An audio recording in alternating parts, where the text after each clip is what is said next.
오늘 하나님의 말씀 에베소서 4장 7절에서 10절까지 말씀입니다. 에베소서 4장 7절에서 10절까지 말씀 제가 읽어드리도록 하겠습니다.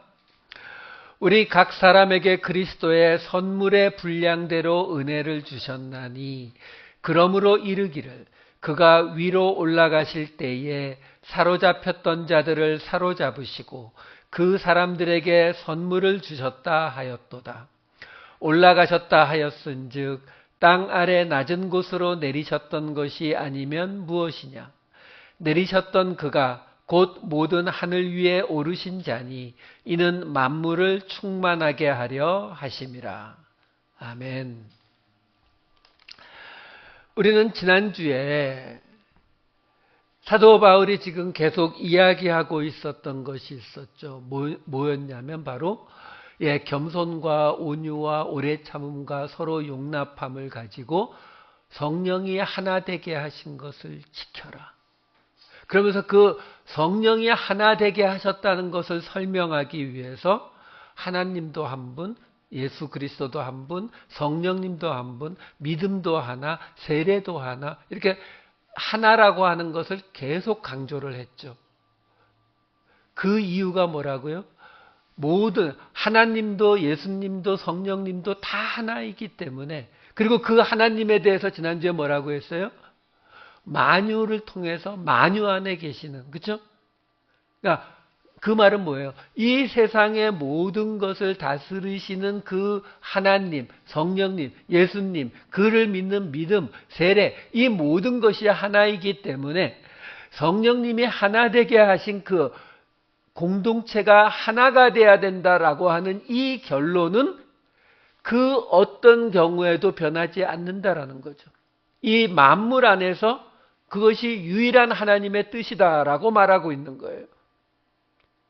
그렇기 때문에 그 하나 된 것을 꼭 지켜라. 이제 그 얘기가 지난주 이야기였거든요. 그러면서 오늘 본문 4장 7절에 이렇게 이어졌던 겁니다. 우리 각 사람에게 그리스도의 선물의 분량대로 은혜를 주셨나니 이렇게 나오는데 문제가 뭐냐면 여기에 헬라어 원어를 보게 되면은 그러나라고 하는 접속사가 들어가 있어요. 대라는 접속사가 들어가 있거든요. 이게 참 이상한 게 뭐냐면 우리 한글 성경에 거의 대부분의 접속사가 번역이 안 돼 있어요. 그리고 또는 그러나 그러므로라고 번역이 되는 이 간단한 접속사를 영어 성경도 다 번역을 해놓고 있는데 한글 성경은 거의 빼버렸어요. 이유를 잘 모르겠어요. 어쨌든 여기 지금 그러나라는 말로 이 문장이 시작이 돼요. 그러니까 무슨 말이냐면 이게 굉장히 중요한 게 뭐냐면 지금 앞에서 무슨 얘기했다고요? 하나님도 한 분, 예수님도 한 분, 성령님도 한 분, 다 한 분이신데 그 한 분이기 때문에 지금 하나 되게 하신 이 공동체가 하나가 된다는 이 결론은 결코 변할 수 없다. 이거였잖아요. 그렇죠?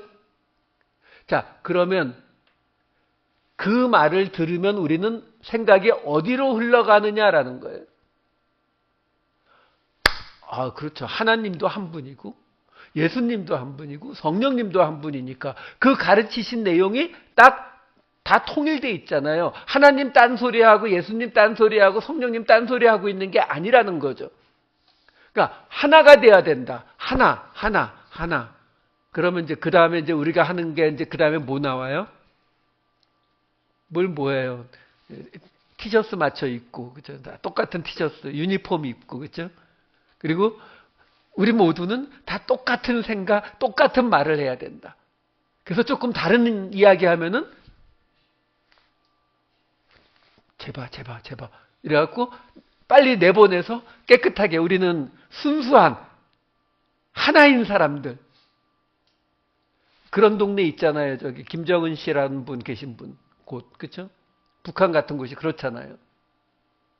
근데 우리는 하나다라고, 특히 우리 한국 사람들이 여기에 굉장히 약해요. 왜? 우리 한민족이잖아요. 그냥 이 미국 사람들처럼 겉으로 보기에도 생긴 게 머리 색깔 다르고 눈 색깔 다르고 생긴 거 다르고 이렇게 되면은 아, 저 사람과 나는 다르구나라는 걸 쉽게 받아들이는데 우린 다 똑같거든요. 그러니까 어떤 사람이 노스페이스 입으면 다 입어야 되는 거예요. 우리는 유행을 따라가는 걸 좋아한다고요. 거기서 벗어나면 우리 속담도 있잖아요. 모난돌이 정 맞는다고. 그러니까 우리는 사람들과 같은 모습으로 있을 때의 편안함을 느껴요. 그 말은 뒤집으면 뭐예요?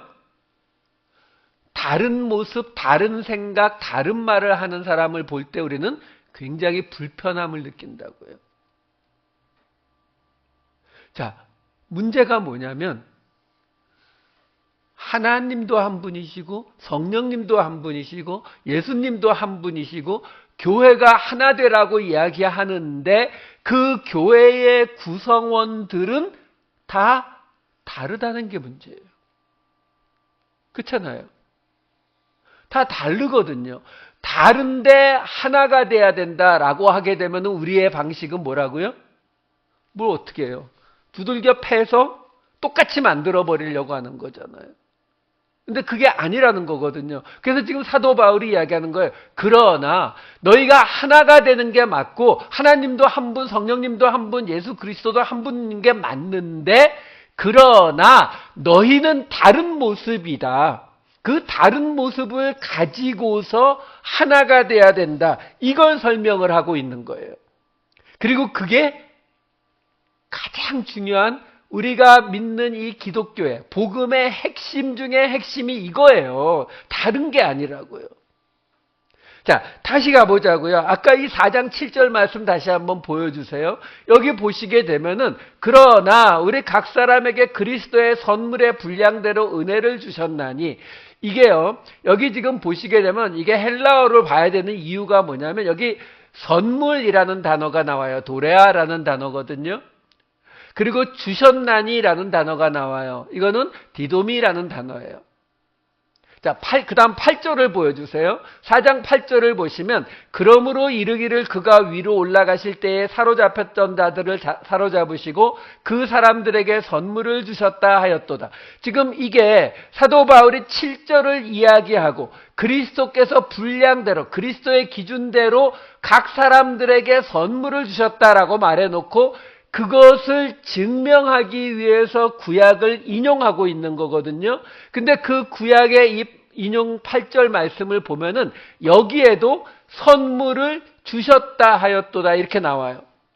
여기에서 선물이라고 번역된 헬라어는 도마라는 단어고 주셨다라는 건 디돔이 같은 단어예요. 자, 문제가 뭐냐면 지금 7절에서 도레아라는 단어와 디돔이라는 단어가 나왔고 8절에서 도마라는 단어와 디돔이라고 하는 단어가 나왔는데 이 디돔이라고 하는 동사, 주다라는 동사에서 나온 파생 명사가 도레아고 파생 명사가 도마라는 단어예요. 그냥 복잡한 문법 다 생략하고 간단하게 설명해 드릴게요. 도레아라, 뒤에 레아라는 말이 붙게 되면은 그 단어의 어떤 핵심적인 성격, 행동을 나타내는 거예요. 그래서 주다라고 하는 디도미가 명사가 돼서 선물, 준 것이니까 선물인데 그걸 도레아라는 단어로 표현을 한 거는 어떤 뜻이냐면은 주다라고 하는 그 성격이 아주 뚜렷하게 나타나는 것을 말하는 거예요. 그게 무슨 말이냐면 이 7절에서 말하는 도레아라는 단어는 우리가 어떻게 보느냐면은 그냥 주는 것. 그러니까 선물인데 뭐 이것저것이 아니라 그 주었다라고 하는 그 행위를 나타내는 선물. 그러니까 우리말로 번역하면 선물이라기보다는 주는 것 이렇게 생각하시면 돼요. 거기에 비해서 지금 8절에 나오는 단어 도마라고 하는 단어는 똑같이 디도미에서 나온 단어인데 이 뒤에 마라는 단어가 붙게 되면은 그냥 그 자체를 가리켜요. 그러니까 주다라고 하는 단어에서 나왔기 때문에 도마가 되게 되면은 준 것, 그래서 그냥 선물 이렇게 보시면 돼요.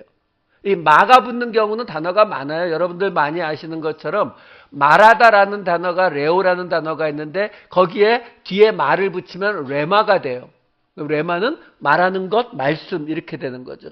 스티조, 찌르다, 표시하다. 스티조의 끝에 말을 붙이면 스티그마 하면은 찔러진 것, 흔적, 자국 이렇게 되는 거거든요. 어찌됐든 그러니까 지금 제가 설명드리는 거는 사도 바울이 지금 이 7절과 8절을 통해서 무슨 얘기를 하고 있냐면 주다, 준 것, 네 번을 이야기하고 있는 거예요. 그러니까 뭘 강조하고 있다고요?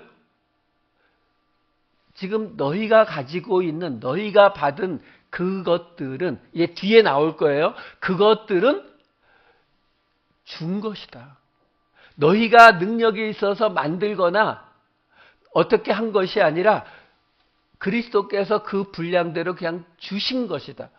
이 줬다라고 하는 것을 강조하기 위해서 지금 사도 바울이 이런 단어들을 지금 계속 반복해서 사용하고 있는 거예요. 이걸 생각하시면서 금방 보았던 7절과 8절을 다시 보시게 되면, 다시 한번 보여주세요. 7절과 8절 함께 보여주시는 거예요. 예, 그렇게 보여주셔도 돼요. 7절과 8절만 보여드릴게요. 여기 보시면은 우리 각 사람에게 그리스도의 선물의 분량대로 은혜를 주셨나니. 그러니까 그리스도가 주시는 선물, 그러니까 대가가 없이 그냥 주신 것이라는 뜻인 거예요. 거기에 비해서 8절에서는 그 사람들에게 선물을 주셨다 하였도다. 그러니까 누군가가 위로 올라가실 때에 그 사람들에게 선물, 그냥 어떤 걸 주셨다. 이렇게 지금 서로 구분이 되고 있다라는 거예요. 이렇게 사도 바울이 지금 그 주었다라고 하는 것을 강조하고 있는데, 여기서 이 강조가 끝난 게 아니라 지금 7절을 다시 한번 보여주시면 그 7절 말씀에 보시게 되면은 그리스도의 선물의 분량대로 은혜를 주셨다라고 말하거든요. 근데 은혜를 주셨다라는 말이 우리가 평상시 쓰는 말이기 때문에 별로 거부감 없이 오는데, 문제는 그 뒤에 뭘 주셨느냐라고 나오냐면은 4장 11절 12절에 보시게 되면은 뭘 주셨다고 나와요? 그 다음에 4장 11절 12절 보여주시면은 아직 거기까지 안 갔어요.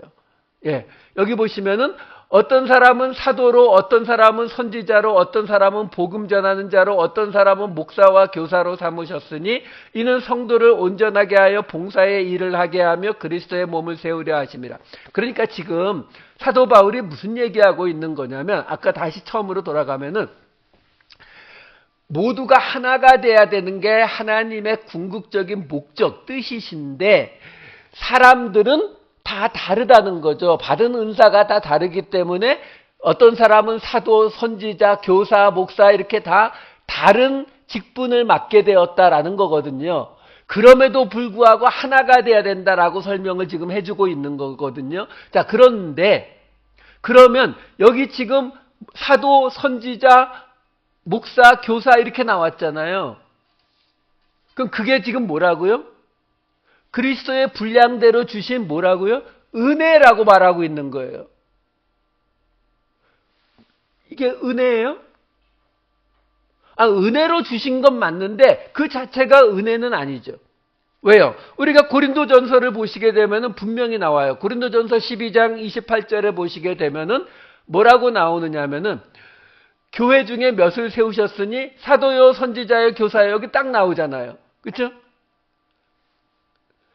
그 세운 사람들, 이것에 대해서 고린도전서에서는 뭐라고 말하냐면은 12장 31절에 보시게 되면은 너희는 더욱 큰 은사를 사모하라 하면서 13장 사랑의 은사에 대해서 쭉 나오는 거거든요. 그러니까 그 말은 뭐예요? 지금 고린도전서에서는 사도, 선지자, 목사, 교사 나왔던 그것들을 뭐라고 표현하고 있어요? 은사. 왜? 앞에서 이미 말했었거든요. 고린도전서 12장 4절, 8절에서 11절 다 읽지 않을게요. 여기 보시게 되면은 성령을 통해서 받게 되는 지혜의 말씀, 지식의 말씀, 믿음, 병 고치는 은사 쭉 나오잖아요. 이거 다 은사거든요.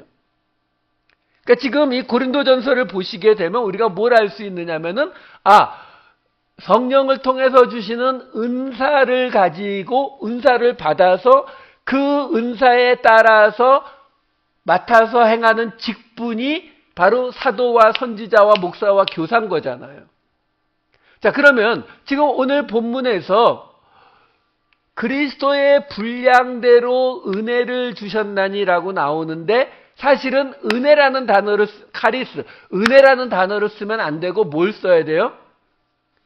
은사, 카리스마 혹은 그냥 직분이라고 차라리 하든지, 아니 그것도 안 되면 그냥 선물이라고 하든지. 근데 사도 바울은 여기다가 은혜라는 단어를 집어넣고 있거든요. 왜요? 말씀드렸잖아요. 지금 이 7절과 8절을 통해서 사도 바울이 가장 강조하고 있는 게 뭐라고요? 주신 거라는 거. 주신 거라는 거예요. 그러니까 지금 사도나 선지자는 뭐예요? 지혜의 말씀, 지식의 말씀을 주신 거잖아요. 그렇죠? 은사로. 근데 그러다 보면은 사람들이 목사님 말씀이 너무 좋아요. 이렇게 되면 점점 어떻게 돼요? 내 능력이 되잖아요. 그렇죠? 내 능력이라고 생각을 하게 되고, 그렇죠? 병 고치는 은사 받았다. 기도하는 은사 있다. 얼마 안 지나서 다 자기 걸로 생각하잖아요. 그렇게 되면 무슨 일이 벌어진다고요? 공동체가 하나 될 수가 없거든요. 그래서 말하는 거예요. 그러니까 지금 너희가 지금 받은 그 모든 것들은 너희가 지금 다 서로 다른 모습들이고 다른 능력과 다른 재능들을 가지고 있는데 그 모든 것들은 너희가 은혜로 그냥 거저 받은 것들, 그리스도의 분량대로, 그리스도께서 당신의 기준에 따라서 그냥 나눠준 것이다. 그러니까 그걸 내가 가진 것이라고 혹은 갖지 못한 것이라고 생각해서 자랑하거나 또는 반대로 부끄러워하거나 할 필요가 전혀 없다. 이걸 말해주려고 하는 거예요. 근데 그래야 된다가 아니에요. 그래야 된다가 아니라 그렇게 하지 않으면 하나님이 원하시는 하나 되는 공동체가 나타날 수 없기 때문이다라는 거예요. 이걸 분명히 하셔야 되는 거예요. 자, 아까 이 사도 바울이 지금 7절에서 그리스도께서 분량대로 은사를 주셨다라는 이 말을 이게 중요하니까 이것을 확인시켜 주기 위해서 구약의 말씀을 인용한 것이 8절 말씀이라고 말씀드렸잖아요. 그 8절 말씀에서 이렇게 인용이 됐었죠. 4장 8절 말씀과 8절 말씀이 이렇게 나와요. 이르기를, 그러니까 구약에서 지금 인용하고 있는 거예요. 그가 위로 올라가실 때에 사로잡혔던 자들을 사로잡으시고 그 사람들에게 선물을 주셨다 하였도다. 이 말씀은 시편 68편 18절의 말씀의 인용이에요. 시편 68편 18절을 보시게 되면은 주께서 높은 곳으로 오르시며 사로잡은 자들을 취하시고 선물들을 사람들에게서 받으시며 반역자들로부터도 받으시니 여호와 하나님이 그들과 함께 계시기 때문이로다. 이게 시편 68편 18절이거든요. 자, 문제가 뭐냐면 여러분들 가만히 보시게 되면은 서로 다른 게 하나 있어요. 바울이 구약을 인용했는데 시편에서는 선물들을 사람들에게서 받으시며 이렇게 나오는데 에베소서에서는 그 사람들에게 선물을 주셨다 하였도다 이렇게 나와요. 이게 번역이 잘못된 게 아니라 본래 그렇게 딱 돼 있어요. 이 시편 68편의 말씀을 헬라어로 번역한 70인역에도 그대로 시편 말씀과 똑같이 사람들에게 받았다라고 나와요. 근데 바울은 그것을 바꿔버렸어요. 바꾼 이유가 뭐냐라는 거죠. 이거는 굉장히 심각한 문제잖아요. 왜? 구약의 말씀을 인용해 와서 지금 7절 말씀을 증명하고 있는 건데 그 구약의 말씀을 바울이 바꿨거든요. 그것도 그냥 단어 하나를 바꾼 게 아니라 동사를 바꿔버렸다고요. 그 이유가 뭐냐라는 거죠. 이 시편 68편은요. 하나님께서 예루살렘 산으로 올라가시면서 이 온 세상을 이겨서 승리하시는 그 장면을 이야기하고 있는 시편이에요. 그러니까 하나님께서 이 온 세상의 모든 것들을 이기고 승리하셔서 예루살렘 산꼭대기로 올라가시니까 모든 사람들과 반역자들과 그런 모든 자들이 하나님 앞에 와서 공물을 바치더라라는 이야기를 지금 설명하는 게 이 시편 68편이거든요. 그 모습이 68편 29절에 이렇게 나와요. 예루살렘에 있는 주의 전을 위하여 왕들이 주께 예물을 드리리이다. 그러니까 하나님이 뭘 주시는 게 아니라 하나님께 드리는 거가 제대로 된 해석이 맞아요. 그런데 이 시편 68편에 보면 여기에서 말하는 하나님의 모습이 조금 독특한 게 있어요. 어떤 대목이냐면 68편 5절과 18절과 33, 34절을 보시게 되면은 이렇게 나와요. 5절에는 그의 거룩한 처소에 계신 하나님은 고아의 아버지시며 과부의 재판장이시라 라고 말하고, 그리고 18절, 아까 읽었던 18절에 보시면 어떻게 시작되냐면 주께서 높은 곳으로 오르시며 이렇게 나와요. 그리고 33절, 34절에 가면은 하늘들의 하늘을 타신 자에게, 그 위로 올라갔다는 거죠. 찬송하라, 주께서 그 소리를 내시니 웅장한 소리로다. 그의 능력이 구름 속에 있도다. 그러니까 지금 어떤 모습을 지금 이 시편이 이야기하고 있냐면 하나님이 고아와 과부는 어떤 사람이에요? 그 사회에서 가장 아래에 있는 사람이죠.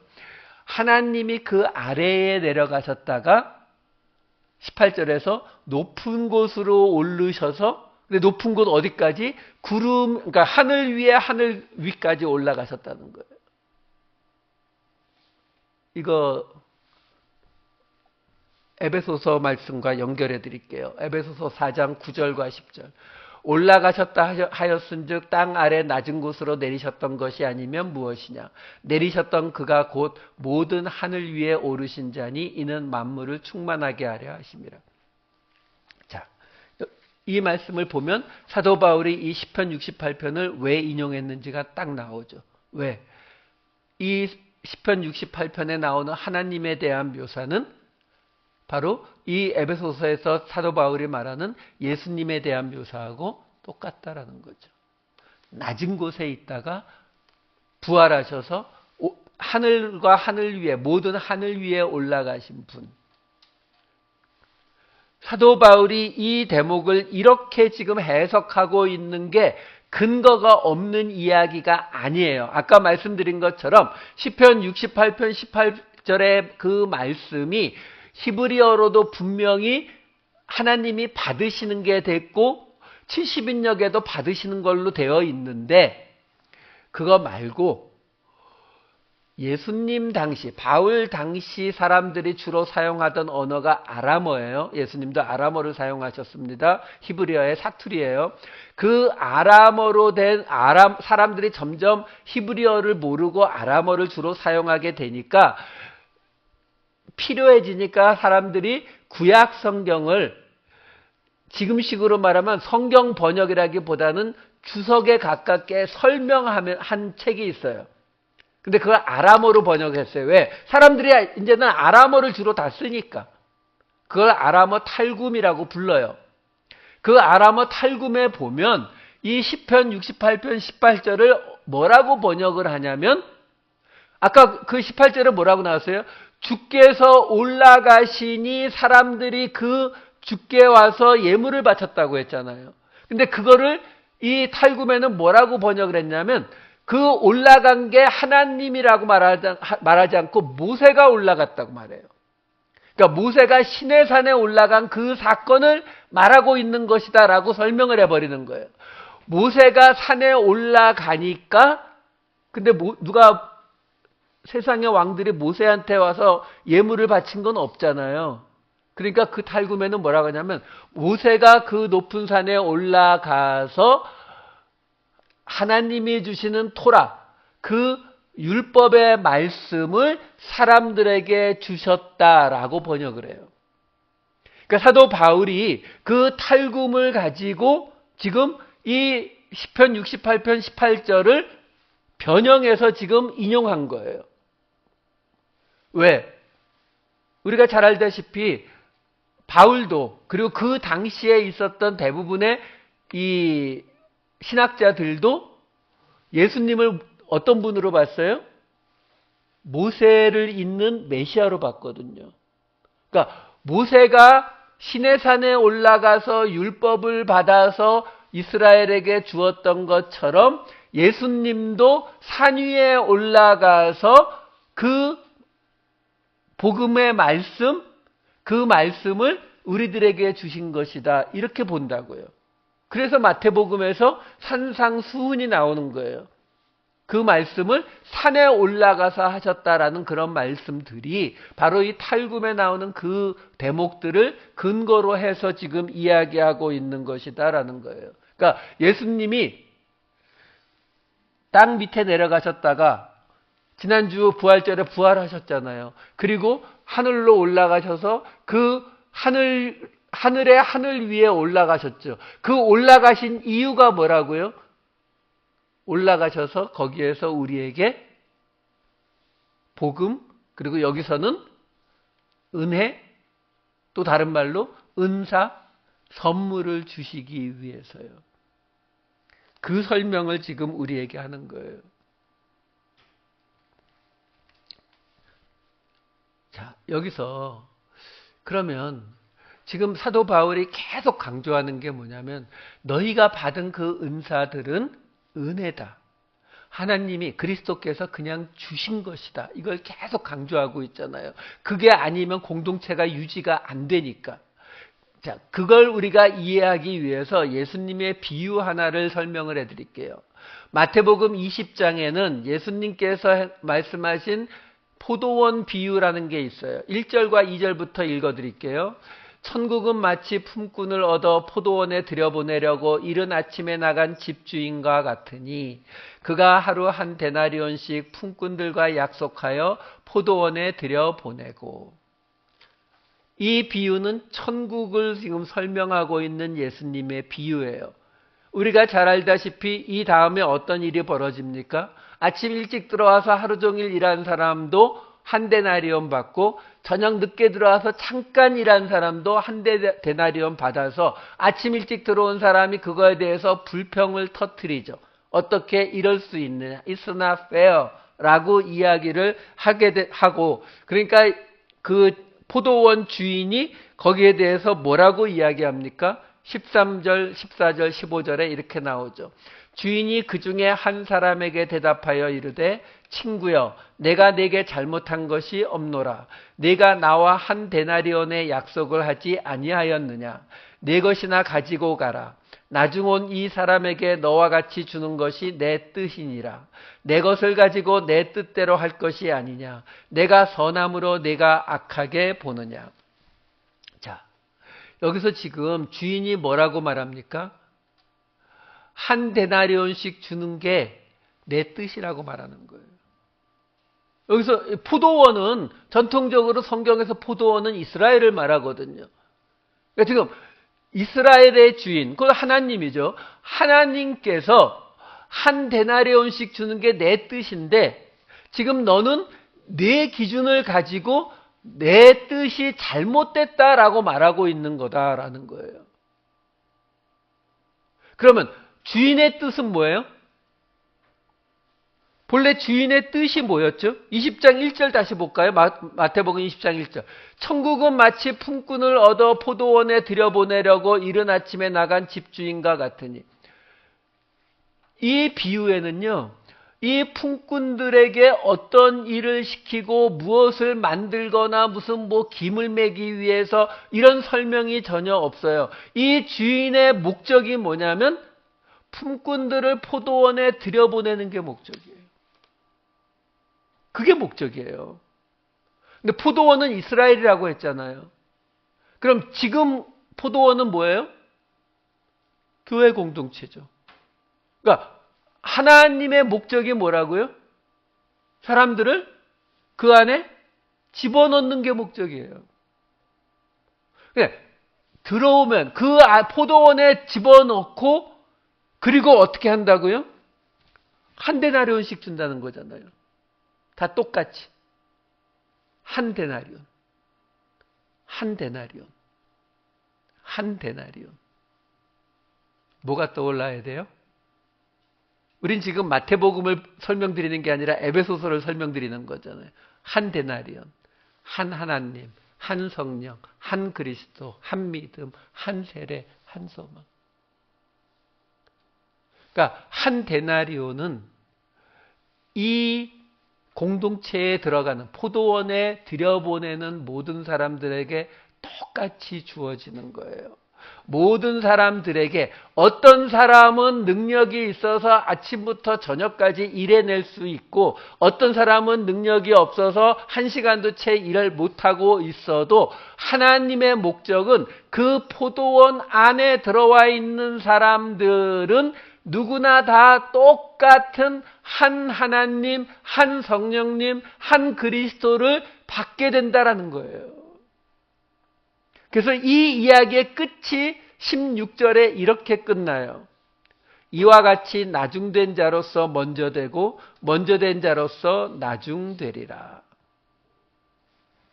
예, 오늘 설교 제목에 이거지만 여러분 지금 여기 나중된 자가 누구예요?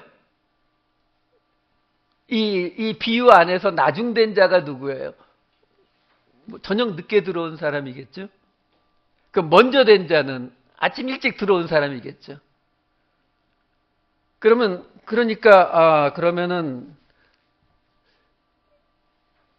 아침 일찍 먼저 된 사람은 지금 하나님한테 불평을 터뜨렸잖아요. 그렇죠? 그러면 나중 온 사람은 그러면 지금 여러분 이 상황을 좀 객관적으로 좀 우리 보자고요. 지금 상황이 어떤 상황이냐면 먼저 온 사람은 하루 종일 일했는데 똑같은 거 받는 게 기분이 나빠가지고 하나님한테 컴플레인 했어요. 이거 뭐 혼나도 싸죠, 그죠? 감히 하나님한테 컴플레인 했으니까. 그러니까 먼저 온 자가 나중 될 수는 뭐 있어요, 그죠? 어느 정도 이해가 되잖아요. 근데 나중된 사람은요? 나중된 사람은 하나님한테 불평을 안 터뜨렸으니까 이 사람은 착하니까 먼저 되는 거예요? 그 사람이 불평 터뜨릴 게 뭐가 있어요? 1시간도 제대로 일하지 않고 하루치 임금을 받았는데 불평이 나올 리가 없죠. 그렇잖아요. 근데 이 구절을 우리가 보면서 그렇지. 먼저 됐다고 해서 자랑하고 교만하고 하면은 밀려서 나중되게 되고 나중됐다고 해서 교만하지 않고 겸손하고 온유하고 이러면은 먼저 되고. 여러분, 그게 율법이에요. 그게 율법이잖아요. 뭐가 달라요? 우리 그런 모습을 많이 봐요. 이렇게 사도 바울 덕분에 율법주의가 나쁘다는 건 다 알아요. 그게 하나님이 원하시는 게 아니고 그게 예수님이 원하시는 게 아니라는 건 누구나 다 알거든요. 그런데 예수님의 이름으로 하는 율법은 괜찮은 줄 알아요. 그러니까 지금 예수를 믿는 기독교인들 가운데 뭐 돼지고기 먹으면 안 되고 뭐 안식일 지켜야 되고 이거 주장하는 사람들은 없잖아요. 왜? 그거 율법주의라고 생각하니까. 근데 금식을 하려면 40일 금식은 해야죠. 그렇죠? 하루 이틀 금식하고 금식했다고 하면 혼나죠. 그렇죠? 주일은 안식일처럼 지켜야 되는 게 맞죠. 그렇죠? 주일 성수 안 하면 안 되는 거잖아요. 그럼 그거는 율법주의 아니냐 그러면 그렇게 말하죠.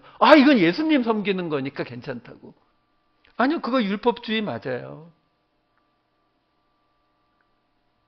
지금요, 오늘 이 말씀 지금 나중된 자로 먼저 되고 먼저 된 자가 나중된다는 이 말씀을 들으면서 그렇지, 내가 옛날에는 기도도 많이 하고 하나님 앞에 봉사도 많이 하고 예배도 열심히 드리고 이랬는데 요즘 내 모습을, 내 꼬라지를 보니까 영 아니네. 내가 옛날에는 좀 먼저 됐을지 몰라도 이제는 나중되고 있는 게 맞네. 이렇게 생각이 드셨다면 여러분은 계속 율법 안에 계신 거예요. 그건 복음이 아니에요. 지금요, 이 마태복음 20장은요, 그 바로 앞에 19장에 어떤 내용이 있었냐면 19장 후반부에 그 유명한 부자 청년이 예수님한테 와서 어떻게 하면 영생을 얻으리까를 묻는 장면이 나오고, 예수님이 네가 가진 모든 것을 가난한 자들을 주고 나를 따르라고 하니까 할 수 없이 포기하고 떠나가고, 예수님이 그 사람을 보고 부자가 천국 들어가는 게 낙타가 바늘기 들어가는 것보다 어렵다, 이 말이 거기 나와요. 그랬더니 베드로가 이렇게 예수님에게 말하는 장면이 등장합니다. 마태복음 19장 27절. 이에 베드로가 대답하여 이르되 보소서, 우리가 모든 것을 버리고 주를 따라 싸운데 그런즉 우리가 무엇을 얻으리이까? 우린 자격이 되잖아요. 베드로예요. 예수님을 따른 베드로. 근데 지금 베드로가 묻는 건 뭐예요? 율법이죠. 내가 이만큼 했으니까 내가 뭘 받을 수 있겠습니까? 이 이야기가, 이 19장이 어떤 말로 끝나냐면은 19장 31절에 이렇게 끝납니다. 30절인가요? 19장. 예, 19장 30절. 그러나 먼저 된 자로서 나중되고 나중된 자로서 먼저 될 자가 많으니라. 그리고 20장으로 넘어가는 거예요. 포도원 비유가 나오는 거라고요.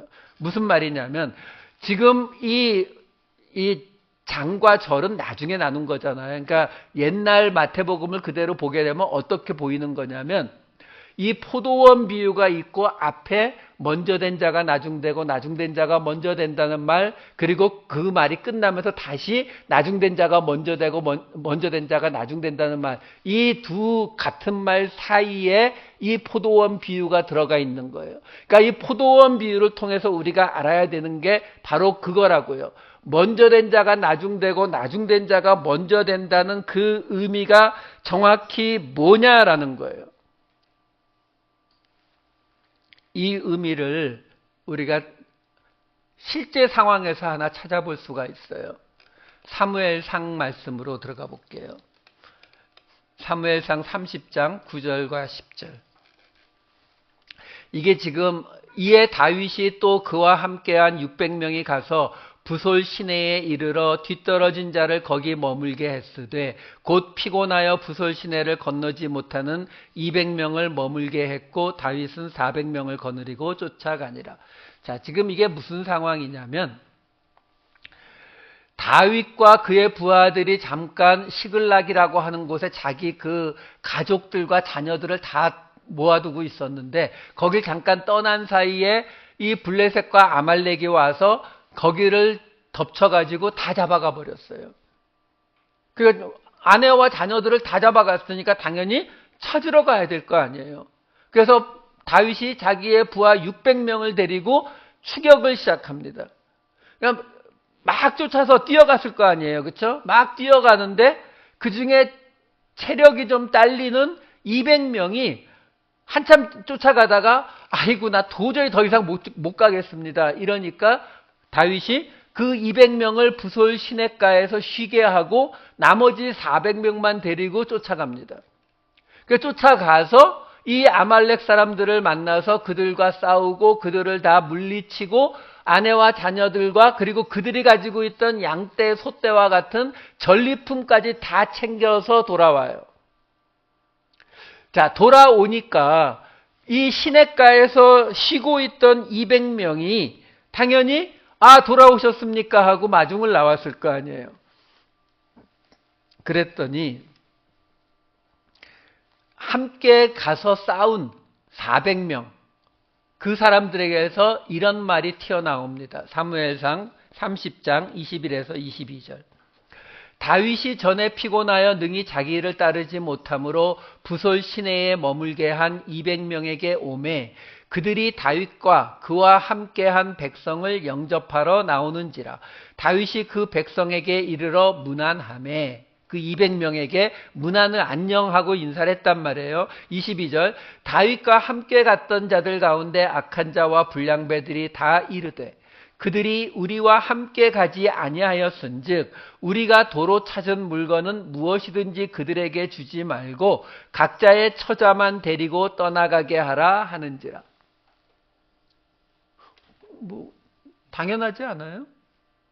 그렇잖아요. 아니 쫓아가다가 힘들다고 200명은 뒤에 쳐져서 쉬어버렸고 400명은 계속 힘든데도 쫓아가서 싸워서, 그렇죠? 적군을 다 물리치고 전리품을 챙긴 거잖아요.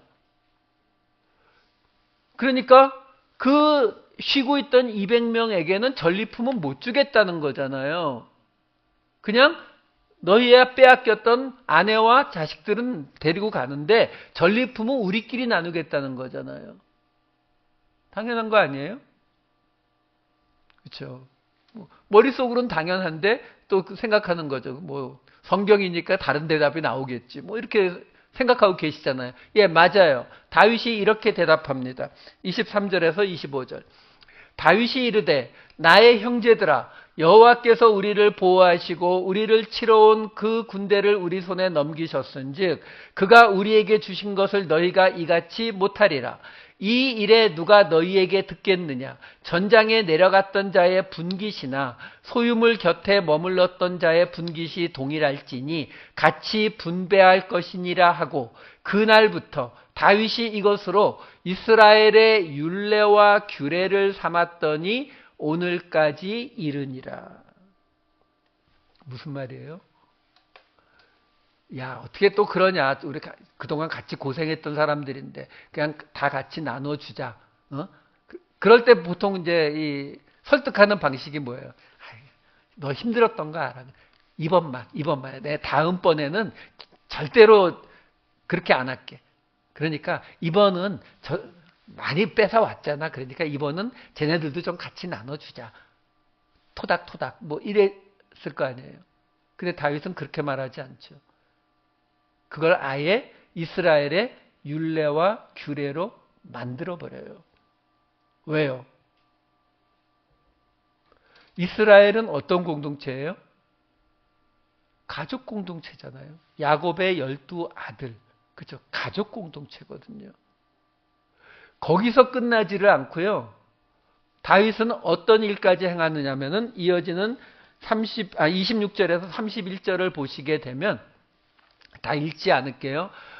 그 전리품을 베델에 있는 자, 라못에 있는 자, 얏딜에 있는 자, 야로엘에 있는 자 줄줄줄줄 해서 맨 끝에 다윗과 그의 사람들이 왕래하던 모든 곳에 보냈대요. 그러니까 지금 우리 팀이어가지고 같이 쫓아가서 싸웠던 사람만이 아니라 중간에 포기하고 기다리던 사람들만 나눠준 것이 아니라 우리와 왕래하던 모든 사람들에게 그걸 다 나누어 버렸다는 거예요. 지금요, 이 이야기와 먼저 된 자, 나중 된 자가 무슨 이야기가 된다고요? 예수님이요, 전혀 근거 없는 이야기를 갑자기 꺼내신 게 아니라 다윗 때에 이미 율례와 규례로 만들어 놓은 거예요. 무슨 말이에요? 지금 예수님이 이 비유를 통해서 뭐라고 말하는 거예요? 아침 일찍부터 와서 일했기 때문에 지금 불평을 터뜨리는 사람에게 뭐라고 말하는 거예요? 너 지금 나한테 불평을 터뜨렸어? 너는 저 어두운 곳에 가서 슬피 울미 있을 것이다. 이렇게 말씀하셨나요? 그 사람에게 뭐라고 말했어요? 14절, 마태복음 20장 14절 말씀에 내 것이나 가지고 가라. 나중 온 이 사람에게 너와 같이 주는 것이 내 뜻이니라. 이게 지금 우리 한국말로 이렇게 번역을 해놔서 하나님이 네 거나 가지고 가 하고 소리 지르는 것 같이 번역을 해놨잖아요. 근데 헬라어에는 그런 게 없어요. 다시 말해서 이 사람이 받은 한 데나리온, 뭐라고요? 한 하나님, 한 성령님, 한 그리스도요. 그거 뺏어버렸어요? 아니요. 그냥 내가 받은 그 하나님 그대로 가지고 있어. 부족하지만 저 사람에게도 한 하나님 주는 게 내 뜻이야. 그거 설명하는 거예요. 그러니까 먼저 된 자와 나중된 자는 상을 받고 벌을 받는 사람들을 이야기하고 있는 게 아니라 그 공동체 안에는 지금 예수님이 무슨 말을 하고 있는 거냐면 나중에 너도 저녁 늦게 들어와서 한 데나리온 받게 될 날이 있어 라고 말하는 거예요. 하나님의 포도원 안에는 먼저 된 자와 나중된 자가 같이 있어야 되는 거거든요. 여러분 그런 경험 없으세요? 막 열심히 신앙생활 할 때 막 새벽 기도도 가고 막 기도하고 집에서 시간 나면 성경 읽고 막 은혜가 막 넘쳐가지고 그럴 때는 누가 물어봐도 자신 있잖아요. 구원 받으셨어요? 아, 그럼요. 근데 어느 날부터 점점 텐션이 떨어지기 시작하고 기도도 제대로 안 하고 어떤 때는 예배도 자꾸 빠지고 그렇게 지내다 보면은 어떤 생각 들어요? 나 예수님 믿는 거 맞나? 나 구원받은 거 맞나? 이렇게 생각되시잖아요. 그러면 실제로 구원받았다가 취소됐다가 받았다가 취소됐다가 그러는 거예요? 아니잖아요. 특히 우리 장로교는 절대 아니거든요. 그 말은 뭐예요? 우리가 먼저 된 자가 될 때도 있고요. 나중된 자가 될 때도 있는 거예요. 그 분야에 따라서 왜 지금 이 이야기가 다음 주에 나오겠지만 이 이야기가 왜 하고 있는 이야기라고요? 각자 받은 은사가 달라서요. 각자 받은 은사가 다르다 보니까 쉽게 이렇게 보시면 돼요. 찬양할 때에 우리 교회에서 찬양할 때에 먼저 된 자가 누구예요? 우리 목사님, 이 목사님이에요. 그때에 나중된 자가 누구예요? 저 같은 사람이에요. 조용히 그냥 목소리도 크게 못 내고 그냥 조용히 찬양하잖아요. 누가 들을까 봐. 근데 이렇게 성경 말씀에 대해서 설명할 때는요. 정말 신나서 이렇게 떠들어대잖아요. 먼저 된 자. 자신 없으니까 여러분들 이렇게 가만히 그냥 앉아서 듣고만 계시는 거잖아요. 그렇죠? 나중된 자. 이게 우리의 신분이 아니에요. 우리가 받은 은사에 따라서 위아래가 정해지는 것도 아니고 그것으로 인해서 하나님이 여기는 더 사랑하고 여기는 덜 사랑하는 거 아니라니까요. 제가 예전에도 말씀드렸잖아요. 제가 집사 시절에 가장 상처받았던 말 중에 하나가 그거였어요. 제가 좀 하라는 거 좀 안 하고 그랬더니 나중에 천국 갔을 때 초가집 있을 거라고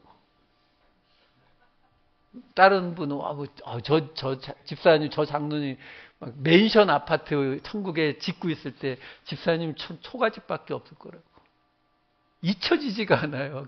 하도 충격을 받아가지고 아니라니까요. 우리가 각자 다 받은 재능과 능력이 다르고요. 장점과 단점이 다 달라요. 그러니까 어떤 형태로든지 우리가 교회에 도움이 되기 때문에 아니요. 전혀 도움이 안 되는 사람도 교회에는 있어요. 근데 그들도 가족이라는 거예요. 이걸 생각해 보시면 아주 쉬워요. 우리 가끔 이렇게 보면은 그런 분들 있잖아요. 부모님 때문에 또는 자녀 때문에 형제 자매 때문에 아주 마음 상하고 고생하시는 분들이 있어요. 그 우리가 옆에서 딱 보면은 우리가 볼 때는 대답이 아주 클리어하거든요. 아니 아무리 부모님이라도 아무리 자녀라도 이럴 때는 끊을 건 끊으세요 라고 말해주잖아요. 그게 맞아요. 왜? 우리가 제3자이기 때문에 훨씬 객관적으로 제대로 잘 보고 있는 거 맞거든요. 근데 그 본인들은 못하잖아요. 왜? 가족이라서요. 사랑하니까요. 여러분 그거 아세요? 하나님도 당신이 하신 그 말씀을 어기신 적이 여러 번 있습니다. 왜? 하나님 말씀하셨잖아요. 너 이렇게 불순종하면은 내가 너를 멸할 것이다라고 말했지만 실제로 이스라엘이 불순종했을 때 못 멸하시잖아요. 또 용서하고 또 용서하잖아요. 그거 우리가 성경 읽으면서 보면은 요즘식으로 말하면 이스라엘을 스포일시킨 게 누구다? 하나님이잖아요. 자꾸 용서하니까. 근데 하나님이 왜 이스라엘을 벌하지 못하셨어요? 사랑하니까. 가족이니까요. 그런 거예요. 자식이 장애가 있고 뭐 다 컸지만 2살, 3살 지능밖에 되지 않고 먹을 것도 뭐 용병 가리는 것도 못한다고 해서 그 자식을 버리는 부모가 있어요? 없잖아요.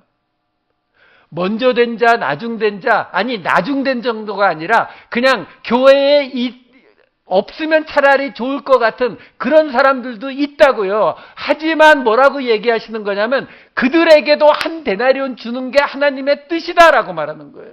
그 마음이 없이는 예수 공동체가 하나가 될 수 없다는 거예요. 왜?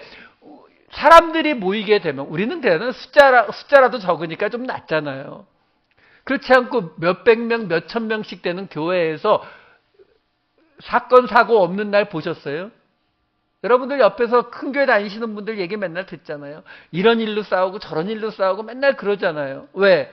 그 많은 사람들이 서로 다 다르기 때문에요. 어떤 사람은 굉장히 열심히 헌신하고 봉사하고 예배드리고 하는데 어떤 사람은 맨날 사고만 치고 사람들 가운데 싸움 일으키고 그러잖아요. 근데 이야기하는 거예요. 왜? 그 사람도 어떤 때에는 먼저 된 때가 있고 나중될 때가 있고 설사 맨날 나중에만 있어도 하나님의 공동체에는 그런 사람도 있다. 필요하다라고 말하는 거예요. 그 말씀이 고린도전서 12장에 이렇게 나오죠. 12장 22절, 25, 27. 그뿐 아니라 더 약하게 보이는 몸의 지체가 도리어 유긴하고 몸 가운데서 분쟁이 없고 오직 여러 지체가 서로 같이 돌보게 하셨느니라. 만일 한 지체가 고통을 받으면 모든 지체가 함께 고통을 받고 한 지체가 영광을 얻으면 모든 지체가 함께 즐거워하느니라. 너희는 그리스도의 몸이요 지체의 각 부분이라. 예수 공동체는 그리스도의 몸이라고 설명을 해주잖아요.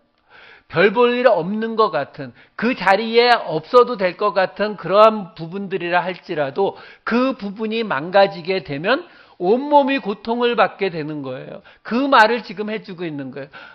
성령님이 하나 되게 하신 이 예수 공동체의 하나됨을 지키기 위해서는 그 안에 먼저 된 자와 나중된 자들이 그냥 뒤섞여 있는 이 상태로 하나가 돼야 된다라는 거예요. 그것을 경쟁 구도로 어떻게 해서든지 빨리 먼저 된 자가 돼야지 그게 아니다라는 거예요. 먼저 된 자든 나중된 자든 똑같이 하나가 되는 것. 그게 하나님이 원하시는 한 가족이다라는 거예요. 여러분, 솔직히 우리 순서를 정하고 누가 더 위에 있는지, 누가 더 먼저 있는지, 누가 더 나중에 있는지 이거는 여러분들이 일주일에 6일 동안 세상에서 항상 해오시는 일이잖아요. 그러면 지금은 이 주일날 하루만이라도 여기에서만이라도 그 먼저 된 자와 나중된 자가 뒤섞여 있는 왜? 그들 모두가 다 한 데나리온, 한 하나님을 받은 자들, 한 그리스도를 받은 자들이니까 여기서만이라도 하나가 되는. 근데 그 비유가 무슨 비유라고요? 천국 비유요. 여기서만이라도 천국을 누려보시라라는 거예요. 여기 이 공동체 안에서 천국을 누려보시게 되면 그러면 내가 살아가고 있는 직장에서 내가 살아가고 있는 세상에서도 그 모습을 보고 싶게 돼요. 그것을 느껴보고 싶게 된다고요. 그럴 때 우리가 세상으로 나가 복음을 전할 수 있게 되는 거예요. 왜? 내가 겪어봤으니까. 이렇게 해보니까 누가 먼저 됐는지 나중 됐는지 경쟁하는 게 아니라 다 끌어안아 봤더니 진짜 천국이 거기던데?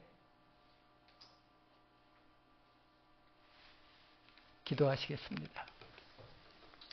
사랑이 많으신 아버지 하나님, 교회 공동체가, 가족 공동체가 무엇인지를 다시 우리로 깨닫게 하여 주시니, 우리의 눈을 열어주시니 감사를 드립니다. 아버지 하나님, 저희로 율법이 아닌 복음의 자리에 머물게 하여 주시옵소서. 세상과는 다른 영적 공동체, 영적 가족이라는 것 하나만으로도 우리 모두가 한 하나님, 한 예수님, 한 성령님을 믿고 있음이, 함께 있음이 믿어지게 하여 주시옵소서. 그래서 잘난 사람도 못난 사람도 죄인도 의인도 모두 이 안에서 천국을 누리는 우리 모두가 되게 하여 주시옵소서. 감사드리옵고 이 모든 말씀 우리 주 예수 그리스도의 이름으로 기도하옵나이다. 아멘.